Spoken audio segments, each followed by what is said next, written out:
जी next part बेटा synthetic division की मदद से आपने इसको सॉल्व करना है। तो सिंथेटिक डिवीजन में ये लास्ट ही हम लेक्चर पढ़ के आए हैं 2.6 एक्सरसाइज, उसमें हमने क्वेश्चन नंबर 1 किया तो उसमें सिंथेटिक डिवीजन की थी। मतलब इसमें जो फैक्टर आता है उसको हम 0 को बराबर करके उससे एक्स की वैल्यू निकाल के ये कोफिशिएंट निकाल लेते हैं। अब ये सारे के सारे जो कोफिशिएंट है इससे इक्वेशन के वो हमने इधर लिख लिए, जो इसमें से मिस है उसकी जगह पे हमने 0 लिखा है। मतलब x की पावर 3 है, उसके बाद x की पावर 2 है और उसके बाद x की वैल्यू आनी है और इसमें x की वैल्यू ही नहीं है, तो उसकी जगह पे हमने ये 0 पुट कर दिया और लास्ट पे कांस्टेंट।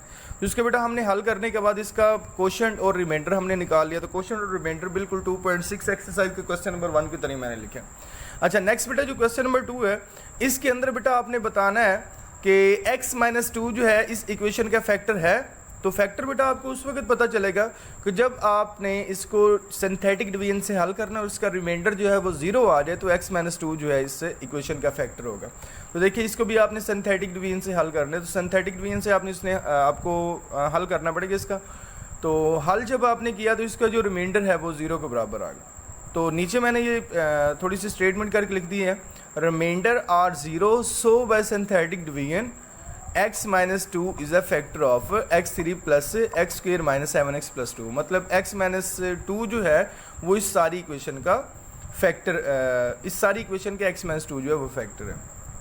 जी बेटा ये नेक्स्ट क्वेश्चन है, इसमें फाइंड सम और प्रोडक्ट करना है। तो ये इक्वेशन लिखी हुई है 2p(x² plus 3q(x minus 4r) is equal to 0। इसमें से हमने ए बी सी की वैल्यू निकाल ली। तो सम और प्रोडक्ट निकालना है, तो सम का फार्मूला जो होता है alpha plus beta minus B by A है माइनस 3q/2p। इसी तरह प्रोडक्ट आपके पास अल्फ़ा बीटा है c बाई ए, तो c आपके पास -4 आ रहा है और a आपके पास से 2 आ रहा है। यही सिंपल आपने सम और प्रोडक्ट। जी नेक्स्ट पार्ट हमारे पास आ गया, फाइंड 1/α² प्लस 1/β²। तो इसको बेटा जी आपने सॉल्व करना है, इसकी मतलब वैल्यूज़ निकालनी है। α² minus 4x plus 3 is equal to 0, ये उसने इक्वेशन दी हुई है। इस इक्वेशन से आपने अल्फ़ा प्लस बीटा और अल्फ़ा बीटा की वैल्यू निकाल के जो उसने पार्ट दिया हुआ है 1/α² प्लस 1/β², इसको आपने एलसीएम से सॉल्व करके वो अल्फ़ा प्लस बीटा और अल्फ़ा बीटा की वैल्यू उसके अंदर पुट कर देनी। तो ये देखिएगा, ये भी हमने 2.4 के अंदर ये क्वेश्चन किए हुए हैं। तो ये बेटा हमने पहले अल्फ़ा प्लस बीटा और अल्फ़ा बीटा निकाला इस इक्वेशन को यूज़ करके, ये x² minus 4x plus 3 is equal to 0। उसके बाद बेटा हमने इसका जो पार्ट मतलब जिसकी वैल्यू निकालनी थी उसको मैंने लिख लिया, ये 1/α² प्लस 1/β²। अब इसका मैंने एलसीएम लिया, तो एलसीएम जो वो अल्फ़ा² बीटा² आ रहा है, तो मैंने इसका कंबाइन मतलब दोनों का मैंने स्क्वायर कर दिया, β² plus alpha, alpha plus beta minus 2α beta by alpha beta का होल स्क्वायर। ये अल्फ़ा² प्लस बीटा² मैं बार बार बता रहा हूँ। अच्छा ये इसकी वैल्यूज़ आपने पुट की, तो जब वैल्यूज़ आपने पुट की तो आपके पास 10/9 आ गया। ठीक है, ये देख लीजिएगा। अच्छा नेक्स्ट बेटा हमारे पास पार्ट है इससे अगला।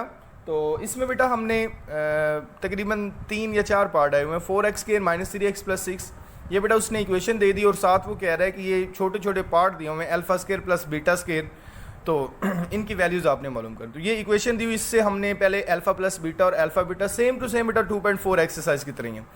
तो ये अल्फ़ा प्लस बीटा और अल्फ़ा बीटा की वैल्यू निकाल के उसके बाद फर्स्ट पार्ट है इसका अल्फ़ा² प्लस बीटा² की वैल्यू निकालनी। तो अल्फ़ा² प्लस बीटा², ये तो अभी आपको नहीं ना भूलना चाहिए, ये किसके बराबर होता है। इस तरीके से बेटा आपने इसके अंदर वैल्यूज़ पुट कर देनी। तो वैल्यूज़ पुट करने के बाद आपने इसकी कैलकुलेशन करनी है। जब कैलकुलेशन करेंगे तो आपके पास जो आंसर है इसका -39/16 आ जाएगा। जी नेक्स्ट ये क्वेश्चन नंबर 13 का बी पार्ट है, alpha by beta plus beta by alpha. तो इसका बेटा आपने एलसीएम लेना है, बिल्कुल सेम टू सेम आपने एक्सरसाइज 2.4 की तरह ही करना है इसको। एलसीएम लेके ऊपर अल्फ़ा² प्लस बीटा² बन गया और बाई अल्फ़ा बीटा। अब अल्फ़ा² प्लस बीटा² जो है वो अल्फ़ा प्लस बीटा का होल स्क्वायर माइनस 2α बीटा के बराबर। अब पीछे हमने 3/4 वैल्यू निकाली थी अल्फ़ा प्लस बीटा की और अल्फ़ा बीटा की वैल्यू हमने 3/2 निकाली हुई।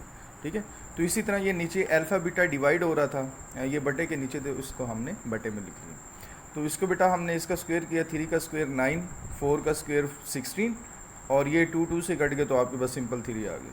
तो इस डिवाइड को हमने मल्टीप्लाई में कन्वर्ट किया, तो नीचे वाला 2 जो है ऊपर चला गया, ऊपर वाला 3 नीचे आ गया। ठीक है, इसी तरह ये हमने इसका एलसीएम लिया, 16 से कट गया 9 आ गया, तो 16 को 3 के साथ या 16 को 3 के साथ मल्टीप्लाई किया तो 48 आ गया। तो 48 में से 9 निकाले तो आपके पास -39 बच जाता है। तो -39 जो है उसको हमने 3 के साथ कैंसिल कर दिया, और ये जो 2 है इसको हमने 16 के साथ कैंसिल किया, तो ये -13/8 इसका आंसर आ गया। तो नेक्स्ट इसका थर्ड पार्ट है।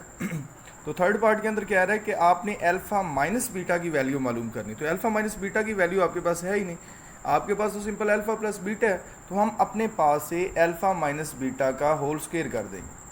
ठीक है, अल्फ़ा माइनस बीटा का हमने स्क्वायर किया, तो ये alpha square plus beta square -2 alpha beta. ये बेटा वही फार्मूला a माइनस बी का whole square a square plus B square -2ab। ठीक है, उसी तरीके से हमने ये फार्मूला।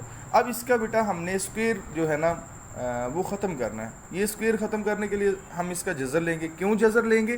क्योंकि हमें वैल्यू चाहिए अल्फ़ा माइनस बीटा की, तो इस वजह से हमने ये अल्फ़ा माइनस बीटा जो है वो अलग कर लिया। तो लेफ़्ट साइड पे आपने इसका स्क्वायर रूट लिया, तो राइट साइड पे भी इसका स्क्वायर रूट लेना पड़ेगा। तो alpha square plus beta square जो है वो बराबर होता है अल्फ़ा प्लस बीटा का होल स्क्वायर -2 अल्फ़ा बीटा।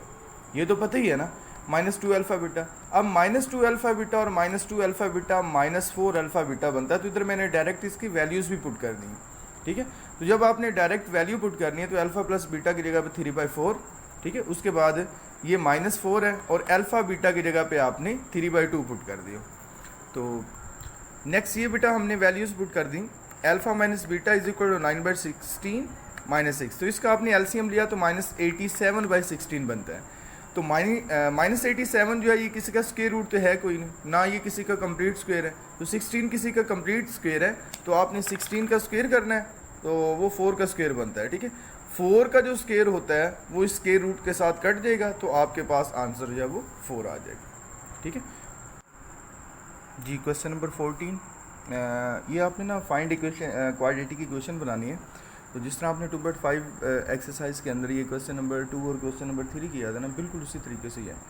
तो ये बेटा क्वेश्चन के अंदर आपको एक इक्वेशन दी हुई है, x² -5x + 7 = 0।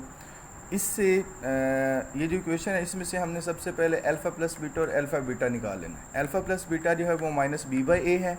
ठीक है, उसकी वैल्यू पुट कर दी, b की वैल्यू -5 है, तो इस माइनस के साथ मल्टीप्लाई किए तो आपके पास प्लस का 5 आ गया। तो अल्फ़ा बीटा जो है वो c/a है। ठीक है, तो c की जगह पे आपने 7 पुट किया, a आपके पास 1 है, तो आपके पास 7 आ गया। अब बेटा हमारे पास पहला जो पार्ट है -अल्फ़ा माइनस बीटा, ठीक है, तो इसका हमने सम और प्रोडक्ट निकाल के उसकी हमने क्वाड्रेटिक इक्वेशन बना देना। तो देखिएगा हम पहले सम कर रहे हैं -अल्फ़ा माइनस बीटा, तो इन दोनों में से आपने माइनस कॉमन लिया, ये अल्फ़ा प्लस बीटा बन गया, और -अल्फ़ा प्लस बीटा आपके पास 5 निकला हुआ है, तो आपने 5 डाल दी, -5 आपके पास है, सम आ गया। अब इसके बाद आपने प्रोडक्ट निकालना है, तो प्रोडक्ट में आप दोनों को मल्टीप्लाई करेंगे, -अल्फ़ा और माइनस बीटा को। तो ये जी दोनों को आपने मल्टीप्लाई किया तो अल्फ़ा बीटा बन गया, माइनस को माइनस के साथ किया तो प्लस ही बन जाता है, तो ये 7 आ गया। अब ये दोनों आपके पास सम और प्रोडक्ट की वैल्यू आ गई, x² -sx + p = 0। ये बेटा हमारे पास एक स्केच होता है क्वाड्रेटिक इक्वेशन बनाने का रूट से, तो इसकी जगह पे आपने वैल्यूज पुट कर देनी। ये -sx है, तो -s, ये s आपके पास -5 पहले ही आ रहा है, तो इस माइनस को इस माइनस के साथ मल्टीप्लाई किया तो आपके पास 5 आ गया। 5x + 7 = 0 जी। ये इसका बी पार्ट है 2 अल्फ़ा और 2 बीटा।